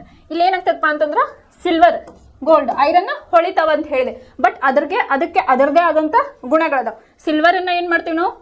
ಬೆಳ್ಳಿಯನ್ನು ನಾವು ಉಂಗುರಗಳನ್ನಾಗಿ ಅಥವಾ ಆಭರಣದಲ್ಲಿ ಉಪಯೋಗಿಸ್ತೇವೆ. ಯಾಕಂದ್ರೆ ಅದಕ್ಕೆ ಅದರದೇ ಆದಂಥ ಹೊಳಪನ್ನ ಹೊಂದೈತಿ, ಅದನ್ನ ನಾವು ಯೂಸ್ ಮಾಡ್ಬೋದು. ಇನ್ನು ಗೋಲ್ಡ್ ಅದು ಏನಪ್ಪಾ ಅಂತಂದ್ರೆ ಹೊಳಿತಾ ಇರ್ತೈತಿ, ಅದನ್ನ ನಾವು ಆಭರಣವಾಗಿ ಉಪಯೋಗಿಸ್ತೇವೆ. ಬಟ್ ಐರನ್ ಅನ್ನ ನಾವು ಆಭರಣವಾಗಿ ಉಪಯೋಗಿಸಲ್ಲ. ಯಾಕಂತಂದ್ರೆ ಅದರ ಒಂದು ಕಠಿಣವಾದ ಗುಣದಿಂದ ನಾವು ಅದನ್ನೇನು ಮಾಡ್ತೀವಿ? ರೈಲ್ವೆ ಟ್ರ್ಯಾಕ್ ಅಥವಾ ಬಿಲ್ಡಿಂಗ್ ಕನ್ಸ್ಟ್ರಕ್ಷನ್ಗೆ ಅದನ್ನ ಯೂಸ್ ಮಾಡ್ತೀವಿ. ಅಂದ್ರೆ ಭೌತ ಗುಣಗಳು ಹೆಂಗಪ್ಪ ಅಂತಂದ್ರೆ ಒಂದಕ್ಕಿಂತ ಒಂದು ಡಿಫರ್ ಆಗಿರ್ತಾವೆ. ಇಲ್ಲಿ ಸಿಲ್ವರ್ ಮತ್ತು ನಾವು ಗೋಲ್ಡ್ ಅನ್ನ ಆಭರಣಗಳನ್ನಾಗಿ ಉಪಯೋಗಿಸ್ತೀವಿ. ಐರನ್ ಅನ್ನ ನಾವೇನ್ ಮಾಡ್ತೀವಿ? ಇಲ್ಲಿ ಕನ್ಸ್ಟ್ರಕ್ಷನ್ ಪರ್ಪಸ್ ಆಗಿ ನಾವು ಇಲ್ಲಿ ಯೂಸ್ ಮಾಡ್ತೇವೆ, ಯಾಕಂದ್ರೆ ಅದರಲ್ಲಿರ್ತಕ್ಕಂಥ ಗಟ್ಟಿ ಗುಣ. ಹಂಗೆ ಐರನ್ ಹೊಳಿತೈತಿ ಅಂತ ಹೇಳಿ ಆಭರಣವನ್ನ ನಾವಿಲ್ಲ ಮಾಡ್ಕೊಳ್ಳೋದಿಲ್ಲ. ಸೊ ಹಾಗಾಗಿ ಏನಪ್ಪಾ ಅಂತಂದ್ರೆ ಹೊಳಪಾದ ಮೇಲ್ಮೈಯನ್ನ ಹೊಂದಿರುತ್ತದೆ. ಇನ್ನು ಲೋಹಗಳ ಮೇಲ್ಮೈ ನುಣುಪಾಗಿರುತ್ತದೆ ಅಥವಾ ಸ್ಮೂತ್ ಸರ್ಫೇಸ್ ಅಂತ ಹೇಳಿ ಕರಿತೇವೆ ಇಂಗ್ಲಿಷ್ ಒಳಗ. ಏನಾಗಿರ್ತೈತಿ, ಲೋಹದ ಮೇಲ್ಮೈ ನುಣುಪಾಗಿ ಇರ್ತೈತಿ. ಹಾಗಾಗಿ ಇದು ಸೂರ್ಯನ ಇಲ್ಲೇನಾಗ್ತೈತಪ್ಪ ಅಂತಂದ್ರೆ ನಾವು ಆಭರಣಗಳನ್ನ ಧರಿಸಿದಾಗ ಸೂರ್ಯನ ಕಿರಣಗಳು ಏನಾಗ್ತವೆ ಸಮಾನಾಂತರವಾಗಿ ಅದ್ರ ಮೇಲೆ ಬಿದ್ದಾಗ ಏನಾಗ್ತದೆ ನಮ್ಗೆ ಕಣ್ಣಿಗೆ ಪ್ರಕಾಶಮಾನ ಬೆಳಿತೈತಿ. ಬಿಕಾಸ್ ಆಫ್ ಅದು ಲೋಹದ ಮೇಲ್ಮೈ ಏನಾಗಿರ್ತೈತಿ ನುಣುಪಾಗಿ ಇರುತ್ತದೆ ಅಥವಾ ಸ್ಮೂತ್ ಸರ್ಫೇಸ್ ಇರ್ತೈತಿ ಅಂತ ಹೇಳಿ ಹೇಳ್ಬೋದು ನಾವು. ಆಮೇಲೆ ಲೋಹಗಳು ಏನಪ್ಪಾ ಅಂತಂದ್ರೆ ಕಠಿಣವಾಗಿರುತ್ತವೆ ಅಥವಾ ಗಟ್ಟಿಯಾಗಿರುತ್ತವೆ ಅಂತ ಹೇಳಿ. ಆ ಕಠಿಣತೆ ಲೋಹದಿಂದ ಲೋಹಕ್ಕೆ ಬದಲಾಗುತ್ತದೆ ಅಂತ ಹೇಳಿದೆ ನಾನು. ಯಾವುದು, ಸಿಲ್ವರ್, ಗೋಲ್ಡ್ ಅಂಡ್ ಐರನ್ ಬಗ್ಗೆ ಈಗಾಗಲೇ ಎಕ್ಸಾಂಪಲ್ ಕೊಟ್ಟೆ. ಐರನ್ ನಾವು ಗಟ್ಟಿ ಇರೋದ್ರಿಂದ ಏನ್ ಮಾಡ್ತೀವಿ, ಅದನ್ನ ಕನ್ಸ್ಟ್ರಕ್ಷನ್ ಪರ್ಪಸ್ ಯೂಸ್ ಮಾಡ್ತೇವೆ. ಅಲ್ಯೂಮಿನಿಯಂ ನಾವ್ ಏನ್ ಮಾಡ್ತೇವೆ, ಗೋಲ್ಡ್ ಅದಕ್ಕೆ ಅಂತ ಹೇಳಿ ಯೂಸ್ ಮಾಡ್ತೇವೆ. ಅಂದ್ರೆ ಆ ಪ್ರತಿಯೊಂದು ಲೋಹಗಳಿಗೆ ಅದರದೇ ಆದಂತ ಗುಣಲಕ್ಷಣಗಳನ್ನ ಹೊಂದಿದವು. ಅದು ಎದಕ್ಕೆ ಉಪಯೋಗ ಆಗ್ತದಲ್ಲ ಅದಕ್ಕೆ ನಾವು ಅದನ್ನ ಉಪಯೋಗವನ್ನ ಮಾಡ್ತೀವಿ ಅಂತ ಹೇಳಿ. ಇನ್ನ ಕೆಲವು ಲೋಹಗಳು ಕುಟ್ಟಿ ತೆಳುವಾದ ಹಾಳೆಗಳನ್ನಾಗಿ ಮಾಡಬಹುದೆಂದು ನಿಮಗೆ ಗೊತ್ತಾಗುತ್ತದೆ. ಈ ಗುಣವನ್ನು ಕುಟ್ಯತೆ ಅಂತ ಹೇಳಿ ಕರಿತೇವೆ ಅಥವಾ ಮಲಯಾಬಿಲಿಟಿ ಅಂತ ಹೇಳಿ ಕರಿತೀವಿ. ಏನಪ್ಪಾ ಅಂತಂದ್ರೆ ಇಲ್ಲೇ ಪೇಪರ್ ಅಂದ್ರೆ ಪೇಪರ್ ತಿನ್ನಿರ್ತೈತಲ್ಲ ಆ ರೀತಿ ಈಗಿರಲ್ಲ. ಇಲ್ಲಿ ಲೋಹ ಅಂದ್ರೆ ಫ್ಯಾನ್ ಎಲ್ಲ ಯೂಸ್ ಮಾಡ್ತೇವಲ್ಲ ನಾವು, ಅದು ಪೇಪರ್ ಅಂತ ಹೇಳಿ ಅಂದ್ರೆ ಪೇಪರ್ ಟೈಪ್ ಒಳಗೆ ಇರ್ತೈತಿ ಅಂತ ಹೇಳಿ ಕನ್ಸಿಡರ್ ಮಾಡ್ತಾರೆ. ಪೇಪರ್ ಅಂತ ನಾವು ಯೂಸ್ ಮಾಡ್ತೇವಲ್ಲ ಆ ರೀತಿಯಾಗೆಲ್ಲ. ಸೊ ಇಲ್ಲಿ ನಾವು ಫ್ಯಾನ್ ಅನ್ನ ಎಕ್ಸಾಂಪಲ್ ಕೊಡಬಹುದು. ಚಿನ್ನ ಮತ್ತು ಬೆಳ್ಳಿ ಅತಿ ಹೆಚ್ಚಿನ ಕುಟ್ಟ ಗುಣ ಹೊಂದಿರುವ ಲೋಹಗಳು ಎಂಬುದು ನಿಮಗೆ ಗೊತ್ತೇ ಅಂತ ಹೇಳಿ.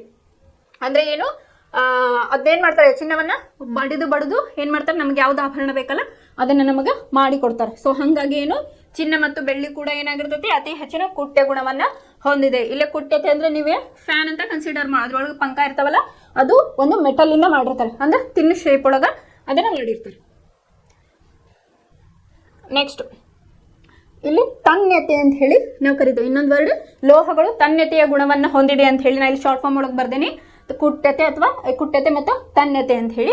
ತನ್ಯತೆ ಅಂತಂದ್ರೆ ತೆಳುವಾದ ತಂತಿಗಳನ್ನಾಗಿ ಎಳೆಯಬಹುದಾದ ಲೋಹಗಳ ಸಾಮರ್ಥ್ಯಕ್ಕೆ ತನ್ಯತೆ ಅಂತ ಹೇಳಿ ಕರಿಬಹುದು. ಏನಪ್ಪ ತನ್ಯತೆ ಅಂತಂದ್ರೆ, ಈಗ ಫಾರ್ ಎಕ್ಸಾಂಪಲ್ ವೈರ್ ಹಾಕಿರ್ತಾರಲ್ಲ ಏರಿಯಾ ಒಳಗೆಲ್ಲ, ಅವೇನ್ ಮಾಡಿರ್ತಾವ, ವೈರ್ನ ಹಾಕಿರ್ತಾರೆ. ಅವು ಹೆಂಗಿರ್ತಾವಪ್ಪ ಅಂದ್ರೆ ಈಚಿದ ಸ್ಥಿತಿಯೊಳಗೆ ಇರ್ತಾವ. ಈಗ ಕೆಲವೊಂದು ಇನ್ನೊಂದು ದ್ರವ್ಯ ರೂಪದ ಮೆಟಲ್ ಅಂತ ಹೇಳಿ ಕರೀತಾರೆ, ಅದಕ್ಕೆ ಲೋಹ ಅಂತ ಕರೀತಾರೆ. ಅದಂತಂದ್ರೆ ಪಾದರಸಕ್ಕೆ ನಾವ್ ಏನಂತೀವಿ, ದ್ರವ್ಯ ರೂಪದ ಒಂದು ಲೋಹ ಅಂತ ಹೇಳಿ ಕರಿತೇವೆ. ಸೊ ಇದ್ರೊಳಗೆ ಲೋಹಗಳಿಗೆ ಅದರದೇ ಆದಂತ ಗುಣಲಕ್ಷಣಗಳಿರ್ತಾವ. ಇನ್ನೊಂದು ತನ್ಯತೆ ಅಂದ್ರೆ ತೆಳುವಾದ ತಂತಿಗಳನ್ನಾಗಿ ಎಳೆಯಬಹುದಾದ ಲೋಹಗಳ ಸಾಮರ್ಥ್ಯಕ್ಕೆ ನಾವು ತನ್ಯತೆ ಅಂತ ಹೇಳಿ ಕರಿತೀವಿ. ಇನ್ನು ಚಿನ್ನವು ಅತಿ ಹೆಚ್ಚಿನ ತನ್ಯತೆ ಹೊಂದಿರುವ ಲೋಹ. ಯಾಕಪ್ಪ ಅಂತಂದ್ರೆ ನೀವು ಅದನ್ನ ಚಿನ್ನವನ್ನ ಎಷ್ಟು ಬೇಕಾದ್ರೂ ತೆಳ್ಳಗದ್ನ ವೈರ್ ಟೈಪ್ ನಾವು ಜಗ್ಗಬಹುದು. ಹಂಗಾಗಿ ಏನ್ ಕೊಟ್ಟಾರ ಇಲ್ಲಿ, ಚಿನ್ನವು ಅತಿ ಹೆಚ್ಚಿನ ತನ್ಯತೆ ಹೊಂದಿರುವ ಲೋಹ. 1 ಗ್ರಾಮ್ ಚಿನ್ನವನ್ನ 2 ಕಿಲೋಮೀಟರ್ ಉದ್ದದ ತಂತಿಯನ್ನಾಗಿ ಎಳೆಯಬಹುದು. ಅಂದ್ರೆ 1 ಗ್ರಾಮ್ ಚಿನ್ನ, ಈಗ 10 ಗ್ರಾಮ್ ಅಂದ್ರೆ 1 ತೊಲೆ ಅಂತ ಹೋಗ್ತೀವಿ, ಅದ್ರ ಒಳಗೆ 1 ಗ್ರಾಮ್ ಏನೈತಲ್ಲ ಅದನ್ನ ನಾವ್ ಏನ್ ಮಾಡ್ಬೋದು, 2 ಕಿಲೋಮೀಟರ್ ವರೆಗೂ ನಾವು ತಂತಿಯ ಒಂದು ರೂಪದಲ್ಲಿ ಅದನ್ನ ಹೀಚಬಹುದು ಅಂತ ಹೇಳಿ ಇಲ್ಲಿ ಹೇಳ್ಯಾರ. ತನ್ಯತೆ ಗುಣಕ್ಕೆ ಎಕ್ಸಾಂಪಲ್ ಇವ ಹೇಳ್ಬೋದು ನೀವು, ಒಂದು ತಂತಿಗಳನ್ನಾಗಿ. ಆಮೇಲೆ ನೀವು ಕ್ವಶನ್ ಕೇಳ್ಬೋದು, ಇದನ್ನ ನಾವು ಇದ್ರದ್ದು ಲೆಂತ್ ಡ್ಯೂರೇಬಲ್ ಜಾಸ್ತಿ ಇರುತ್ತಲ್ಲ ಗೋಲ್ಡ್, ಅದನ್ನ ಯಾಕೆ ಯೂಸ್ ಮಾಡಲ್ಲಪ್ಪ ಅಂತಂದ್ರೆ ಗೋಲ್ಡ್ ರೇಟ್ಗೂ ಅಥವಾ ಅಲ್ಲಿ ವೈರ್ಗೆ ಯೂಸ್ ಮಾಡ್ತಾರಲ್ಲ ತುಂಬಾ ವೇರಿ ಇರ್ತೈತಿ. ಗೋಲ್ಡ್ ರೇಟ್ ಯೂಸಲಿ 1 ಗ್ರಾಮ್ಗೆ 10,000 11,000 ಇರ್ತೈತಿ. ಬಟ್ ಅದಕ್ಕೆ ಅಷ್ಟು ಇರಲ್ಲ ಕಾಸ್ಟ್ ವೈಸ್. ಆಮೇಲೆ ಎಲ್ಲಿ ಯಾವ ಲೋಹ ಯೂಸ್ ಮಾಡ್ಬೇಕಲ್ಲ ಅದನ್ನೇ ಅಲ್ಲಿ ಯೂಸ್ ಮಾಡ್ಬೇಕಾಗ್ತೈತಿ. ಲೋಹಗಳ ಕುಟ್ಟ ಮತ್ತು ತನ್ಯ ಗುಣಗಳಿಂದಾಗಿ ನಮ್ಮ ಅಗತ್ಯಗಳಿಗನುಗುಣವಾಗಿ ಅವುಗಳಿಗೆ ವಿಭಿನ್ನ ಆಕಾರಗಳನ್ನ ಕೊಡಬಹುದು ಅಂತೇಳಿ. ಸಿಲ್ವರ್ ಗೋಲ್ಡ್ ಅದ ಹೇಳಿದಲ್ಲ ಆಭರಣವನ್ನಾಗಿ ಮಾಡಬಹುದು. ಅಲ್ಯೂಮಿನಿಯಂನ ನಾವು ಗೋಲ್ಡ್ ಅಲ್ಲಿಲ್ಲೇ ಯೂಸ್ ಮಾಡಬಹುದು. ಕಬ್ಬಿಣವನ್ನ ಕನ್ಸ್ಟ್ರಕ್ಷನ್ ಪರ್ಪಸ್ ನಾವು ಯೂಸ್ ಮಾಡಬಹುದು. ಆಮೇಲೆ ಅದೇ ತನ್ಯತೆ ಅದೇ ಹೇಳಿದ್ನಲ್ಲ, ಚಿನ್ನವನ್ನ 1 ಗ್ರಾಮ್ ಚಿನ್ನವನ್ನ ಎಲ್ಲಿವರೆಗೂ ನಾವು ದಾರದ ರೂಪದಲ್ಲಿ ಅಥವಾ ತಂತಿಯ ರೂಪದಲ್ಲಿ 2 ಕಿಲೋಮೀಟರ್ನಷ್ಟು ನಾವು ಎಳೆಯಬಹುದು ಅಥವಾ ತನ್ಯತೆ ಗುಣವನ್ನದು ಹೊಂದಿದೆ ಅಂತ ಹೇಳಿ. ಆಮೇಲೆ ಈಗ ಇದು ಪಾತ್ರೆಗಳನ್ನ ತಯಾರಿಸಲ್ಲ, ಅಲ್ಲಿ ಅದರದೇ ಆದಂತ ಅದಕ್ಕೆ ಯಾವ್ದು ಯೂಸ್ ಆಗ್ತದಲ್ಲ ಅದರದೇ ಆದಂತ ಲೋಹಗಳನ್ನ ಇಲ್ಲಿ ಯೂಸ್ ಮಾಡ್ತಾರೆ. ಇನ್ನು ನೆಕ್ಸ್ಟ್ ಲೋಹಗಳು ಇನ್ನೊಂದು ಏನ್, ವಿದ್ಯುತ್ತಿನ ಉತ್ತಮ ವಾಹಕಗಳು ಅಂತ ಹೇಳಿ ನಾವು ಕರಿತೇವೆ. ಇಲ್ಲಿ ಲೋಹಗಳು ಉಷ್ಣದ ಉತ್ತಮ ವಾಹಕಗಳು ಮತ್ತು ಅತಿ ಹೆಚ್ಚಿನ ಕರಗುವ ಬಿಂದುಗಳನ್ನು ಹೊಂದಿದೆ ಎಂದು ತಿಳಿಯಬಹುದು. ಈಗ ದ್ರವನ ಬಿಂದು ಮತ್ತೆ ಕುದಿಯುವ ಬಿಂದು ಅಂತ ಹೇಳಿ ಆಲ್ರೆಡಿ ನಾವು ಹಿಂದಿನ ಕ್ಲಾಸ್ ಒಳಗೆ ಕಲ್ತೇವಿ. ಸೊ ಲೋಹಗಳು ಉಷ್ಣದ ಉತ್ತಮ ವಾಹಕಗಳು ಮತ್ತು ಅತಿ ಹೆಚ್ಚಿನ ಕರಗುವ ಬಿಂದುಗಳನ್ನು ಇದು ಹೊಂದಿದೆ ಅಂತ ಹೇಳಿ. ಬೆಳ್ಳಿ ಮತ್ತು ತಾಮ್ರಗಳು ಉಷ್ಣದ ಅತ್ಯುತ್ತಮ ವಾಹಕಗಳು. ಯಾವ್ಯಾವು, ಬೆಳ್ಳಿ ಮತ್ತು ಹಾಗಾಗಿ ವೈರ್ ಇದ್ರೊಳಗೆ ಏನ್ ಮಾಡಿರ್ತಾರೆ, ಕಾಪರ್ ವೈರ್ ಅನ್ನ ಯೂಸ್ ಮಾಡಿರ್ತಾರೆ. ಸೊ ಹಾಗಾಗಿ ಬೆಳ್ಳಿ ಮತ್ತು ತಾಮ್ರಗಳು ಉಷ್ಣದ ಅತ್ಯುತ್ತಮ ವಾಹಕಗಳು ಅಂತ ಹೇಳಿ ಕರಿತೇವೆ. ಇವುಗಳಿಗೆ ಹೋಲಿಸಿದರೆ ಸೀಸ ಮತ್ತು ಪಾದರಸಗಳು ಉಷ್ಣದ ದುರ್ಬಲ ವಾಹಕಗಳು ಅಂತ ಹೇಳಿ ನಾವು ಕರಿಬಹುದು. ಇಲ್ಲಿ ನಿಮಗೊಂದು ಕ್ವಶನ್, ಸೀಸ ಮತ್ತು ಪಾದರಸಗಳು ಉಷ್ಣದ ದುರ್ಬಲ ವಾಹಕಗಳು ಅಂತ ಹೇಳಿ ಅಬ್ಜೆಕ್ಟಿವ್ ಟೈಪ್ ಒಳಗೆ ಕೇಳ್ಬೋದು ನಿಮಗೆ. ಉಷ್ಣದ ದುರ್ಬಲ ವಾಹಕಗಳು ಯಾವಪ್ಪ ಅಂತಂದ್ರೆ ಸೀಸ ಮತ್ತು ಪಾದರಸ ಅಂತ ಹೇಳಿ. ಆಮೇಲೆ ಇಲ್ಲಿ ಲೋಹಗಳು ಆಲ್ಮೋಸ್ಟ್ ಉಷ್ಣದ ಉತ್ತಮ ವಾಹಕಗಳಾಗಿವೆ ಅಂತ ಹೇಳಿ ಬರೀಬಹುದು. ಆಮೇಲೆ ಇದು ಲೋಹಗಳ ಮೂಲಕ ವಿದ್ಯುತ್ ಕೂಡ ಪ್ರವಹಿಸುತ್ತದೆ. ನಾವೀಗ ಕಂಡುಕೊಳ್ಳೋಣ ಅಂದ್ರೆ ಇಲ್ಲೊಂದು ಬ್ಯಾಟ್ರಿ ತಗೊಂಡ್ರೆ ಅದಕ್ಕೆ ಬಲ್ಬ್, ಸ್ವಿಚ್, ಕ್ಲಿಪ್ಗಳು ಮಾಡ್ಯಾರ. ಪರೀಕ್ಷಿಸಬೇಕಾದ ಲೋಹದ ಮಾದರಿಯನ್ನು ಸೇರಿಸಿ ಅಂದ್ರೆ ಅದು ಉಷ್ಣದ ಅಥವಾ ವಿದ್ಯುತ್ತಿನ ಒಂದು ಉತ್ತಮ ವಾಹಕ. ಕರೆಂಟ್ ಪಾಸ್ ಆಗ್ತದಲ್ಲ ಒಂದು ಬ್ಯಾಟ್ರಿಗೆ, ನೆಗೆಟಿವ್ ಆ್ಯಂಡ್ ಪಾಸಿಟಿವ್ ಚಾರ್ಜಸ್ ಅನ್ನು ನಾವು ಕನೆಕ್ಟ್ ಮಾಡಿದಾಗ ಏನಾಗ್ತದೆ, ಎಲೆಕ್ಟ್ರಿಕಲ್ಲೇ ಪಾಸ್ ಆಗ್ತೈತಿ ಅಂತ ಹೇಳಿ.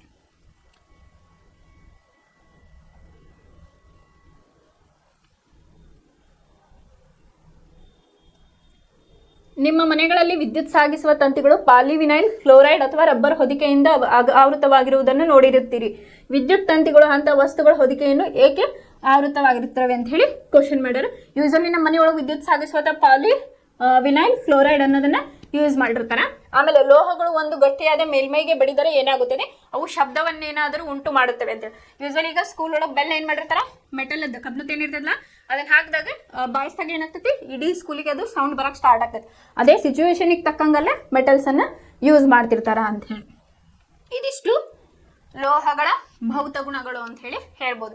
ಒಂದೇದು ಯಾವುದು, ಹೊಳಪಾದ ಮೇಲ್ಮೈಯನ್ನ ಹೊಂದಿರುತ್ತದೆ ಅಂತಂದ್ರೆ ಇದಕ್ಕೆ ನಾವೇನಂತೀವಿ, ಲಸ್ಟರ್ ಅಂತ ಕರಿತೀವಿ ಅಥವಾ ಲೋಹೀಯ ಕಾಂತಿ ಅಥವಾ ಹೊಳಪು ಅಂತ ಹೇಳಿ ಕರಿತೀವಿ.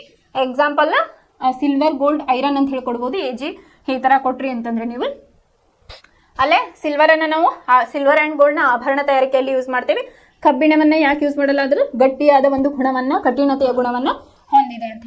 ಆಮೇಲೆ ಲೋಹದ ಮೇಲ್ಮೈ ನುಣುಪಾಗಿರ್ತದೆ ಅಥವಾ ಸ್ಮೂತ್ ಸರ್ಫೇಸ್ ಇರ್ತೈತೆ. ಅದಕ್ಕೆ ಮೆಟಲ್ ಮೇಲೆ ಸೂರ್ಯನ ಕಿರಣಗಳು ಬಿದ್ದಾಗ ಏನಾಗ್ತೈತೆ, ನಮ್ಮ ಕಣ್ಣಿಗೆ ಅದು ಪ್ರಕಾಶಮಾನವಾಗಿ ಹೊಳಿತಾ ಇರ್ತೈತಿ. ಆಮೇಲೆ ಲೋಹಗಳು ಕಠಿಣವಾಗಿರುತ್ತದೆ ಅಂದ್ರೆ ಗಟ್ಟಿಯಾಗಿರುತ್ತವೆ ಅಂತ ಹೇಳಿ. ಅದೇ ನಿಮಗೆ ದ್ರವ ರೂಪದ ಲೋಹ ಅಂದ್ರೆ ಯಾವ್ದು ಹೇಳ್ಬೇಕಿಲ್ಲ, ಪಾದರಸ ಅಂತ ಹೇಳಿ ಹೇಳ್ಬೇಕು. ಕುಟ್ಟತೆ ಗುಣವನ್ನ ಇದು ಹೊಂದೈತಿ, ಆಮೇಲೆ ತನ್ಯತೆ ಗುಣವನ್ನ ಹೊಂದೈತಿ ಅಂತ ಹೇಳಿ ಹೇಳಿದ್ವಿ. ಇಲ್ಲಿ ಕುಟ್ಟತೆ ಅಂತಂದ್ರೆ ಏನಪ್ಪಾ ಅಂತಂದ್ರೆ ತೆಳುವಾದ ಹಾಳೆಗಳನ್ನಾಗಿ ಮೆಟಲ್ ಅಥವಾ ಲೋಹಗಳನ್ನ ಏನ್ ಮಾರ್ಪಾಡು ಮಾಡ್ತಾರಲ್ಲ ಅದಕ್ಕೆ ಕುಟ್ಟತೆ ಅಂತ ಕರಿತೀವಿ. ಇನ್ನು ತನ್ಯತೆ ಅಂತಂದ್ರೆ ವೈರ್, ಉದ್ದನೆಯ ವೈರ್ ಏನು ಯೂಸ್ ಮಾಡ್ತಾರಲ್ಲ ಅದ್ರ ಒಂದು ಸ್ಟ್ರಕ್ಚರ್ಸ್ ಅಥವಾ ಅದ್ರದ್ದು ಏನು ಗುಣ ಐತಲ್ಲ ಅದಕ್ಕೆ ತನ್ಯತೆ ಅಂತ ಹೇಳಿ ಕರೀತಾರೆ. ಅದೇ 1 ಗ್ರಾಮ್ ಗೋಲ್ಡನ್ನು ನಾವು ಎಳೆದಾಗ ದಾರದ ರೂಪದಲ್ಲಿ, ತಂತಿಯ ರೂಪದಲ್ಲಿ ಎಳೆದಾಗ ಏನಾಗ್ತೈತಿ, 2 ಕಿಲೋಮೀಟರ್ಗೆ ಅದನ್ನ ಯೂಸ್ ಮಾಡಬಹುದು ಅಂತ ಹೇಳಿ ಇಲ್ಲಿ ಗೊತ್ತಾಗ್ತೈತಿ. ಆಮೇಲೆ ಇವು ಉಷ್ಣದ ಉತ್ತಮ ವಿದ್ಯುತ್ ವಾಹಕಗಳು ಅಂತ ಹೇಳಿ ಕರಿತೀವಿ. ಆಮೇಲೆ ಸೀಸ ಮತ್ತು ಪಾದರಸಗಳು ವಿದ್ಯುತ್ತಿನ ದುರ್ಬಲ ವಾಹಕಗಳು ಅಂತ ಹೇಳಿ ಕರಿತೇವೆ. ಬೆಳ್ಳಿ ಮತ್ತು ತಾಮ್ರಗಳು ಉಷ್ಣದ ಅತ್ಯುತ್ತಮ ವಾಹಕಗಳು ಅಂತ ಹೇಳಿ ನಾವಿಲ್ಲಿ ಹೇಳ್ಬಹುದು. ಆಮೇಲೆ ಕೆಲವೊಂದನ್ನ ಸ್ಕೂಲ್ ಗಂಟೆಗಳು ಏನು ಬಾರಿಸ್ತಾರಲ್ಲ ಬೆಲ್, ಅಲ್ಲಿ ಕೂಡ ಇದನ್ನ ಯೂಸ್ ಮಾಡ್ತಾರೆ. ಸಿಚುವೇಶನ್ಗೆ ತಕ್ಕಂಗೆ ಮೆಟಲ್ಸ್ ಅನ್ನ ಯೂಸ್ ಮಾಡ್ತಾರೆ. ಇದಿಷ್ಟು ಲೋಹಗಳ ಬಗ್ಗೆ ಆಯ್ತು. ಇನ್ನು ಅಲೋಹಗಳ ಬಗ್ಗೆ ತಿಳ್ಕೊಳ್ಳೋಣ.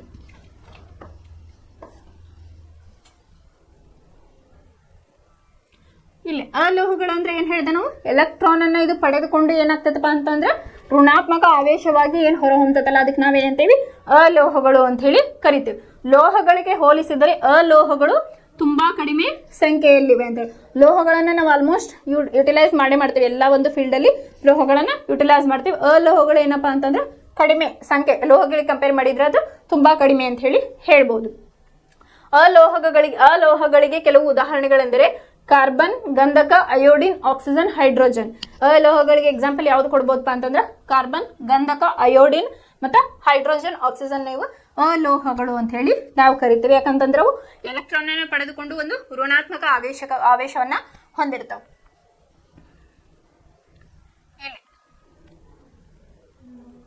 ಪಾದರಸವನ್ನು ಹೊರತುಪಡಿಸಿ ಎಲ್ಲಾ ಲೋಹಗಳು ಕೊಠಡಿಯ ಉಷ್ಣತೆಯಲ್ಲಿ ಘನ ರೂಪದಲ್ಲಿರುತ್ತದೆ. ಅಂದ್ರೆ ಎಲ್ಲವೂ ಏನಾಗಿರ್ತಾವೋ ಸಾಲಿಡ್ ಫಾರ್ಮ್ ಒಳಗಿರ್ತಾವೋ ಅದನ್ನ ನಾವು ಹೆಂಗ್ ಯುಟಿಲೈಸ್, ಕೆಲವೊಂದು ಚಾಕುವಿನಿಂದ ಕಟ್ ಮಾಡ್ಬೋದು ಲೋಹಗಳನ್ನ, ಆ ರೀತಿಯಾಗಿನೂ ಇರ್ತಾವ. ಹಾಗಾಗಿ ಪಾದರಸವನ್ನ ನಾವು ಹೇಳಿದದು ಲಿಕ್ವಿಡ್ ಫಾರ್ಮ್ ಒಳಗೆ ಅಥವಾ ಲಿಕ್ವಿಡ್ ಮೆಟಲ್ ಅಂತ ಹೇಳಿ ನಾವು ಕರಿತೀವಿ. ಇದು ದ್ರವ ರೂಪದ ಒಂದು ಲೋಹ ಅಂತ ಹೇಳಿ ಕರಿತೀವಿ. ಪಾದರಸವನ್ನು ಹೊರತುಪಡಿಸಿ ಎಲ್ಲಾ ಲೋಹಗಳು ಕೊಠಡಿಯ ಉಷ್ಣತೆಯಲ್ಲಿ ಘನ ರೂಪದಲ್ಲಿರುತ್ತವೆ. ಆಮೇಲೆ ಲೋಹಗಳು ಹೆಚ್ಚಿನ ಕರಗುವ ಬಿಂದುಗಳನ್ನು ಹೊಂದಿದೆ ಅಂತ ಹೇಳಿ ಆಲ್ರೆಡಿ ಕಲಿತ್ವಿ. ಆದರೆ ಗ್ಯಾಲಿಯಂ ಮತ್ತು ಸೀಸಿಯಂ ಕಡಿಮೆ ಕರಗುವ ಬಿಂದುಗಳನ್ನು ಹೊಂದಿದೆ. ಇಲ್ಲೇನಾದರೂ ಇವು ಗ್ಯಾಲಿಯಂ CCM ಏನದವಲ್ಲ ಅವನ್ನೇನಾದ್ರು ನಾವು ಕೈ ಮೇಲೆ ಇಟ್ಕೊಂಡ್ರೆ ಅವು ಕರಗಿ ಹೋಗ್ತಾವು ಅಂತ ಹೇಳಿ ಹೇಳಿದ್ವಿ. ಪಾದರಸ ಏನು, ಇದು ಲಿಕ್ವಿಡ್ ಫಾರ್ಮ್ ಒಳಗೆ ದ್ರವ ರೂಪದ ಒಂದು ಲೋಹ ಅಂತ ಹೇಳಿ ಕರಿತೇವೆ. ಇದನ್ನ ನಾವು ಇದು ಏನು ಲೋಹಗಳು ಹೆಚ್ಚಿನ ಕರಗುವ ಬಿಂದುವನ್ನು ಹೊಂದಿದೆ ಅಂತ ಹೇಳಿ ಹೇಳ್ತೇವೆ. ಆಮೇಲೆ ಯಾವುದು ಗ್ಯಾಲಿಯಂ ಮತ್ತು CCM ಕಡಿಮೆ ಕರಗುವ ಬಿಂದುವನ್ನು ಹೊಂದಿರೋದ್ರಿಂದ ನಾವು ಅದನ್ನ ಕೈಯಲ್ಲಿ ಇಟ್ಕೊಂಡಾಗೋದು ಕರಗಿ ಹೋಗ್ತೈತಿ ಅಂತ ಹೇಳಿ. ಆಮೇಲೆ ಅಯೋಡಿನ್ ಒಂದು ಅಲೋಹ ಆದರೂ ಹೊಳೆಯುತ್ತದೆ. ಅಯೋಡಿನ್ ಇದ್ರ ಬಗ್ಗೆ ಗೊತ್ತಾಯ್ತಲ್ಲ, ಅದೇನಾಗಿರ್ತೈತಿ, ಸ್ಮೂತ್ ಸರ್ಫೇಸ್ ಅನ್ನು ಹೊಂದಿರ್ತೈತಿ. ಬಟ್ ಅದು ಅಲೋಹ ಆದ್ರೂ ಕೂಡ ಅದೇನಾಗ್ತಿರ್ತೈತಿ, ಹೊಳಿತಾ ಇರ್ತೈತಿ ಅಂತ ಹೇಳಿ. ಆಮೇಲೆ ಕಾರ್ಬನ್ ವಿವಿಧ ರೂಪಗಳಲ್ಲಿ ದೊರೆಯುವ ಒಂದು ಅಲೋಹ ಪ್ರತಿಯೊಂದು ರೂಪವನ್ನು ಬಹುರೂಪ ಅಂತ ಹೇಳಿ ಕರಿತೇವೆ. ಇದು ನೆಕ್ಸ್ಟ್ ಚಾಪ್ಟರ್ ಬರ್ತದೆ ನಿಮ್ದು, ಕಾರ್ಬನ್ ಅದರದ್ದು ಕಾರ್ಬನ್ ಕಂಪೌಂಡ್ಸ್ ಅಂತ ಹೇಳಿ ಕರಿತೇವಲ್ಲ, ಅಲ್ಲಿ ನಾವು ಕಾರ್ಬನ್ಸ್ ಅದರದೇ ಆದಂಥ ಕಂಪೌಂಡ್ಸ್ಗಳು ಇರ್ತಾವೆ. ಅದನ್ನೆಲ್ಲ ಯೂಸ್ ಮಾಡ್ತಾರ, ಏನೇನು ಅದ್ರ ಬಗ್ಗೆ ನಾವು ನೆಕ್ಸ್ಟ್ ಕ್ಲಾಸಸ್ ಒಳಗೆ ತಿಳ್ಕೊತೀವಿ. ಕಾರ್ಬನ್ ವಿಭಿನ್ನ ರೂಪಗಳಲ್ಲಿ ದೊರೆಯುವ ಒಂದು ಅಲೋಹ ಪ್ರತಿಯೊಂದು ರೂಪವನ್ನು ಬಹುರೂಪ ಎಂದು ಕರೆಯುತ್ತೇವೆ. ಇಂಗಾಲದ ಒಂದು ಬಹುರೂಪ ನಮಗೆ ತಿಳಿದಿರುವಂತೆ ಇದು ಅತ್ಯಂತ ಕಠಿಣವಾದ ನೈಸರ್ಗಿಕ ವಸ್ತು ಹಾಗೂ ಅತಿ ಹೆಚ್ಚಿನ ಕರಗುವ ಬಿಂದು ಮತ್ತು ಕುದಿ ಬಿಂದುವನ್ನು ಹೊಂದಿದೆ ಅಂತ ಹೇಳಿ. ಈ ಇಂಗಾಲ ಏನು ನ್ಯಾಚುರಲ್ ಆಗಿ ಹೆಚ್ಚಿಗೆ ಸಿಗ್ತಕ್ಕಂಥ ಅಲೋಹ ಅಂತ ಹೇಳ್ತೀವಿ. ಅತ್ಯಂತ ಕಠಿಣವಾದ ನೈಸರ್ಗಿಕ ವಸ್ತು ಹಾಗೂ ಅತಿ ಹೆಚ್ಚಿನ ಕರಗುವ ಬಿಂದು ಮತ್ತು ಕುದಿಯುವ ಬಿಂದುವನ್ನು ಹೊಂದಿದೆ. ಗ್ರಾಫೈಟ್ ಇಂಗಾಲದ ಇನ್ನೊಂದು ಬಹುರೂಪ, ಅಂದ್ರೆ ಕಾರ್ಬನ್ ಕಂಪೌಂಡ್ಸ್ ಅಂತ ಹೇಳಿ ನಾವು ಕರಿತೀವಿ. ಇಲ್ಲ ಗ್ರಾಫೈಟ್ ಕೂಡ ಅಲೋಹ, ಅದು ಯಾವುದು ಕಾರ್ಬನ್ನಿನ ಒಂದು ಬಹುರೂಪ ಅಂತ ಹೇಳಿ ನಾವಿಲ್ಲಿ ಕರಿತೀವಿ.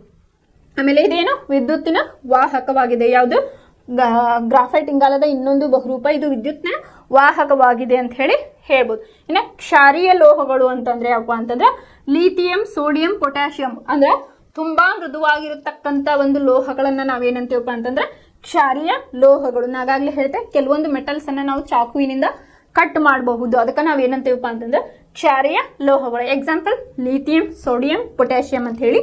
ಕ್ಷಾರೀಯ ಲೋಹಗಳು ತುಂಬಾ ಮೃದುವಾಗಿರುತ್ತವೆ, ಇವುಗಳನ್ನು ಚಾಕುವಿನಿಂದ ಕತ್ತರಿಸಬಹುದು. ಇವು ಕಡಿಮೆ ಸಾಂದ್ರತೆ ಮತ್ತು ಕಡಿಮೆ ಕರಗುವ ಬಿಂದುವನ್ನು ಹೊಂದಿದೆ ಅಂತ ಹೇಳಿ ಹೇಳ್ಬೋದು. ಇದು ಕ್ವಶನ್ ಬರ್ಬೋದು, ಯಾವ್ದಪ್ಪ ಅಂದ್ರೆ ಲಿಥಿಯಂ ಇದು ಒಂದು ಕಡಿಮೆ ಸಾಂದ್ರತೆ ಮತ್ತು ಕಡಿಮೆ ಕರಗುವ ಬಿಂದುಗಳನ್ನು ಹೊಂದಿದೆ. ಯಾಕಪ್ಪ ಅಂತಂದ್ರೆ ಇದು ಒಂದು ಕ್ಷಾರೀಯ ಲೋಹ, ಇದು ಮೃದುವಾಗಿರುತ್ತದೆ, ಇದನ್ನ ಚಾಕುವಿನಿಂದ ಕತ್ತರಿಸಬಹುದು ಅಂತ ಹೇಳಿ ನಿಮ್ಮ ಆನ್ಸರ್ ಅನ್ನ ಬರೀಬಹುದು.